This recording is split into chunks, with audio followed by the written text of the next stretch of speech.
O PT, e eu já vou começar aqui, o Partido dos Trabalhadores inicia sua estranha vida política com uma novidade, né, este ano. Eles começaram histéricos, eles começaram um tanto quanto barulhentos, eu tô falando um tanto quanto igual, um tanto quanto hysteric, né, mas eles começaram barulhentos, o Lula não parava de viajar, falar besteira, se junta com o Putin, Silvio Almeida propondo guerra racial de um lado, Janja arrumando treta do outro, briga com o Congresso, tentando, enfim, placar a famosa PL da censura e tal. As coisas não andaram muito. Mas se não andaram muito nessa linha e eles começaram a tentar pacificar e passam um arcabouço fiscal aqui, anda com uma reforma tributária ali, do outro lado, eles aumentam e eles aceleram, não através do governo federal diretamente, mas através de franjas e aliados, uma perseguição política a seus adversários, tá?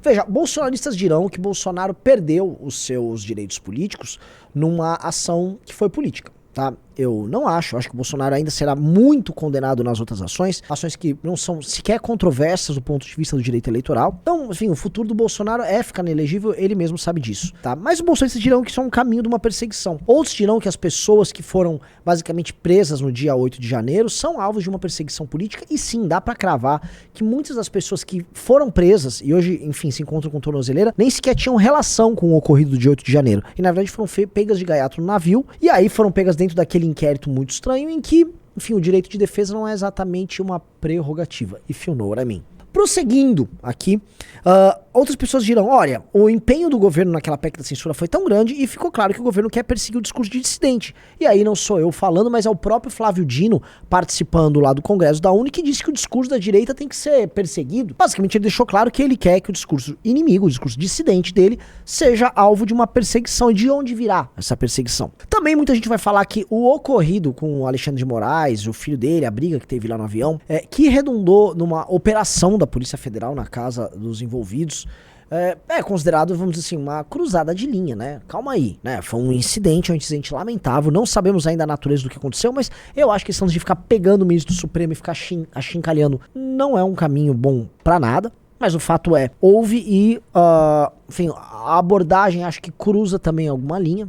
Isso precisa ser dito. E temos agora a parte que nos cabe nesse latifúndio, que é justamente uma notícia que saiu na Folha de São Paulo, e pra você vendo aqui no nosso canal azul, tá aí na tela a notícia, em que, veja só, após o ocorrido em que um membro do MBL é linchado quase até a morte, desmaiando 3 vezes durante o linchamento, a UFSC, né, universidade que ele estava, junto com outras universidades federais, se reúnem para organizar um monitoramento, sabe do quê? Da violência que acontece nas universidades, do tráfico, da atuação de gangues dentro das universidades, do cometimento de crimes, assaltos e assassinatos escolares. Não! É para monitorar o MBL.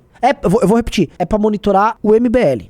E eu vou repetir pela terceira vez. Eles se reuniram para monitorar o MBL. O presidente das associações das universidades que está organizando esse monitoramento é literalmente o reitor da UFPR, Universidade Federal do Paraná, que já havia sido abordado num Mamãe Falei pelo João Bétega, tá? É um lulista inveterado, tá? Uma figura deplorável e muito hipócrita. É um cara, se não me engano, que participava de eventos sem máscara e ficava festejando, mas na UFPR, que é a universidade dele, máscara, ia pra cima de qualquer aluno que não tivesse mascarado. Ou seja, o Bétega apenas questionou a hipocrisia dele ali, e o Bétega nunca foi um cara anti-vax, nada. Ele só falou, pô, por que você é tão hipócrita? O cara ficou doido e hoje tá se utilizando desse instrumento pra tentar perseguir e monitorar o MBL. E por que eu disse que isso é uma franja do PT? As universidades federais, elas são todas vinculadas ao MEC, o Ministério da Educação, tá? Essa associação de reitores, ela sempre atuou em acordo com a esquerda brasileira, maiormente o PT, mas por vezes o PCdoB e o PSOL, que também possui representação não só em conselhos nas universidades federais,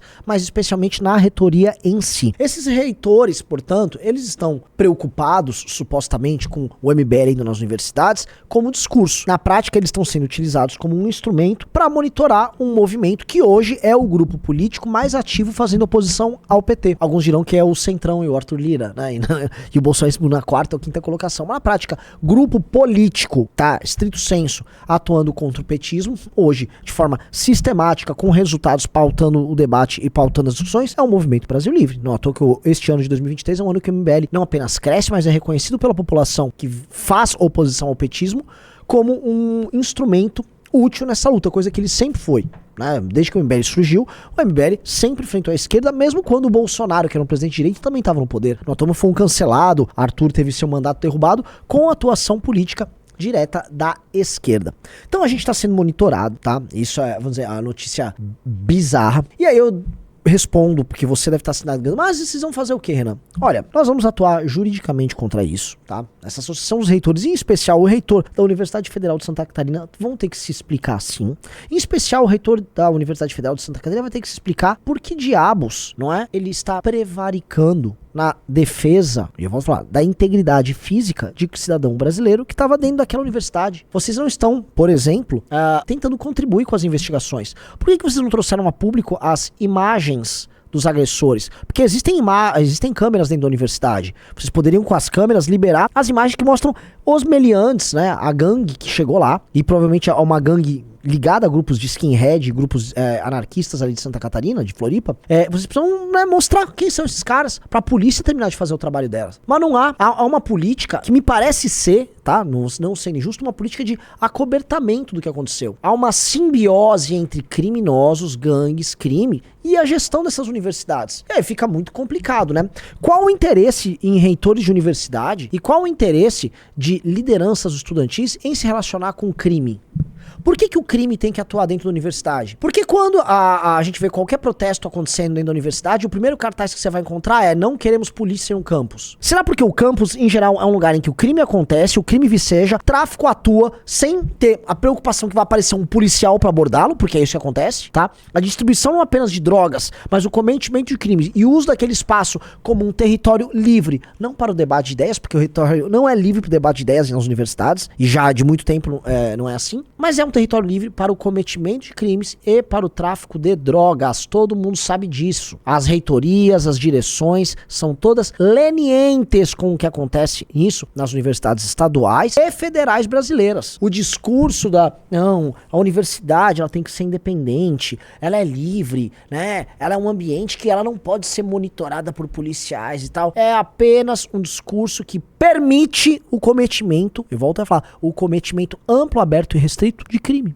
Todo mundo sabe disso. A função dos rapazes do Inimigos Públicos foi via público e deixar isso claro. E foi eles deixarem claro, eles só foram em duas, tá? Tá rolando todo esse pandemônio. Tá todo mundo tenso. Quer dizer, vocês estão organizando um monitoramento? E aí eu termino falando aqui pra vocês. Ora, querem monitorar? Monitora o tráfico de drogas que acontece em quase todas as universidades federais. Vocês podiam monitorar isso. 2, monitora os casos de estupro que já aconteceram dentro de campos de universidades federais. Faça um teste. Dá um Google Universidade crime. Bota no Google. Vocês vão achar vários casos em várias universidades. 3, monitorem os casos de roubos e assassinatos que já aconteceram. Até na USP, no campus do Butantã já aconteceu. 4, monitore vandalismo e atos de agressão que acontecem lá. 5, monitore a destruição do espaço físico que acontece diuturnamente nessas universidades. Por que vocês não fazem esse monitoramento? Por que vocês, reitores, não se reúnem para tornar o espaço público pago com dinheiro público, o mesmo dinheiro que paga o salário maldito de vocês, para devolver para a sociedade alguma coisa? Veja que a nota oficial da UFSC, em vez de se sensibilizar com o brasileiro que foi agredido ali dentro, ela se sensibiliza com o dinheiro do pagador de impostos, exigindo mais dinheiro para manter aquela pocilga de pé. Vocês não valem nada. E a nossa resposta é: continuaremos trabalhando porque trabalhamos dentro da lei. E se for para ser monitorado e ser preso por fazer o que tá dentro da lei, nós seremos. Esse é o jogo. A notícia saiu na Folha. Até veio uma crítica pra Folha de São Paulo, né? Ô, Folha de São Paulo, quando da agressão ao Bétega, exatamente 7 dias atrás, tá? Nós mandamos pra vocês imagens e mandamos pra vocês o release pra, enfim, vocês fazerem uma cobertura. Vocês não quiseram fazer a cobertura. Agora, vocês estão vindo a público fazer a cobertura do ataque que esse grupo de universidades estão fazendo e nem sequer questionou a agressão em si feita por eles. Isso mostra pra mim que vocês têm lado, Folha de São Paulo. O que, obviamente, eu sei que vocês têm lado. Vocês têm uma determinada agenda. E a agenda não é exatamente muito parecida com a nossa, né? Tudo bem. Como eu não espero muita coisa de vocês nesse sentido, né? Eu acho natural, né? Eu só gosto, porém, de expor pra ficar claro pras pessoas que isso não é, o jornalismo imparcial, de olho na notícia. Não é. Isso não é jornalismo imparcial de olho na notícia em nada. Se fosse de olho na notícia, davam o furo do que aconteceu semana passada. Vocês não abordaram o caso. Quando veio uma matéria no dia seguinte, foi pra fazer chacota. E agora isso aqui, tá? Mas vamos ler a matéria pra vocês entenderem a natureza do que tá rolando. Vamos lá. Após incidente, UFSC manifesta preocupação com o MBL e monitora ações do movimento. A UFSC se diz bastante preocupada com possíveis desdobramentos dos atos promovidos pelo MBL em seu campus em Florianópolis.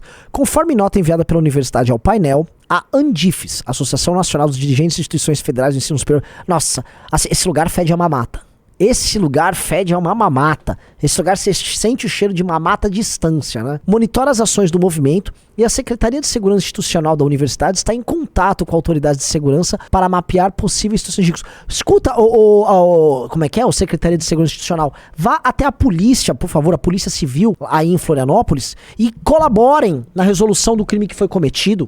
E parem de ficar com esse jogo cínico, seu bando de vagabundo. Isso é jogo de gente cínica. Cínica. Por que vocês não estão ao lado da pessoa que foi agredida, seu bando de cínico? Vamos lá. Uma das preocupações, segundo a UFSC, consiste no tipo de repercussão nas redes sociais que o assunto possa ter e de quanto essas postagens possam aprofundar o ódio e fomentar vocês. Sabe o que ele quis dizer aqui? Sprubbles. Ah, isso pode fomentar um ódio. O que você quer dizer? Hã?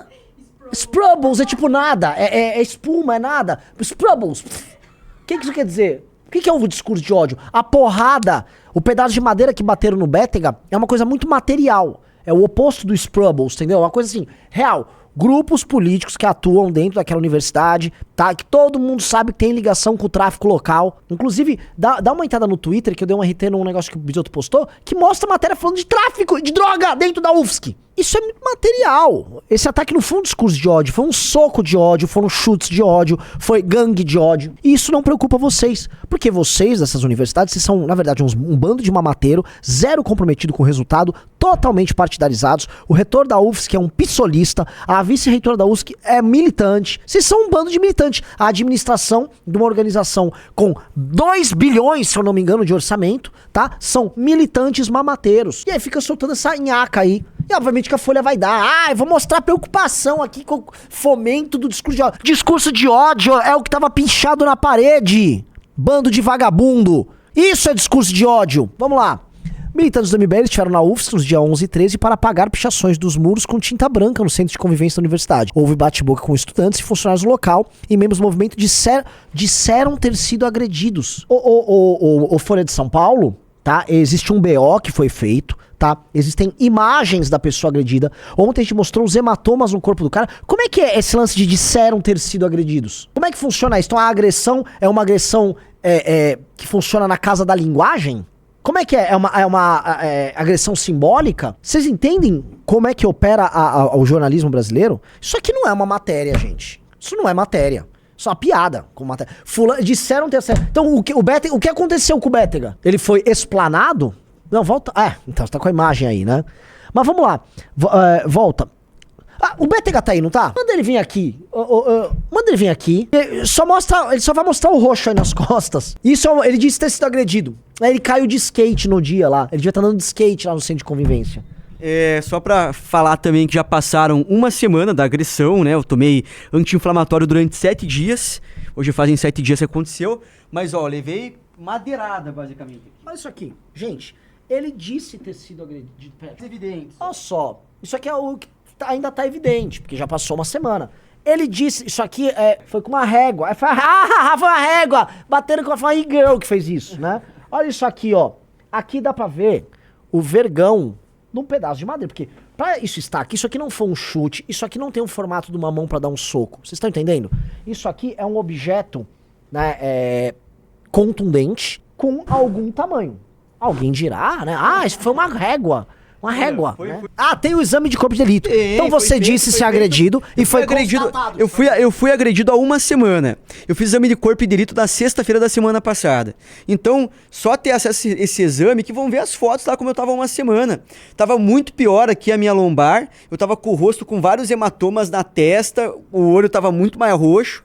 Entendeu? E também tinha marcas aqui, eu acho que ainda tem alguma coisa de marca aqui na região, tipo do peito, tinha uns furos aqui, algumas coisas, entendeu? Então, claro que, uma semana você tomando anti-inflamatório de 8 em 8 horas, é claro que você vai conseguir diminuir hematoma, né? É isso que eu tô fazendo também pra me recuperar. Não quero ficar pra sempre roxo, né, Renan? Tem o exame de corpo de delito? Tem. Por favor, falem com o Russo, que trabalha na nossa parte de mídia, e manda o Russo encaminhar o exame de corpo de delito pra Folha de São Paulo pra corrigir a matéria.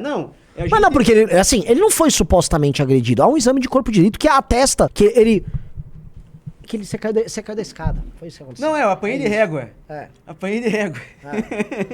É. Não, mas só a gente falar com a Polícia Civil lá pra pegar esse exame de corpo de delito, que com certeza pode ser encaminhado, né?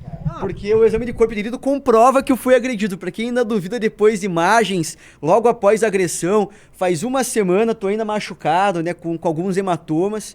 Então, é lógico que eu fui agredido, né? Quem duvida isso é mau caráter. A UFSC, no dia do incidente, publicou nota, abre aspas, repudiando qualquer ato de violência e suas dependências contra qualquer pessoa, mas também condenou a ação de grupos organizados, externos à instituição, que promovem invasões a espaços educacionais.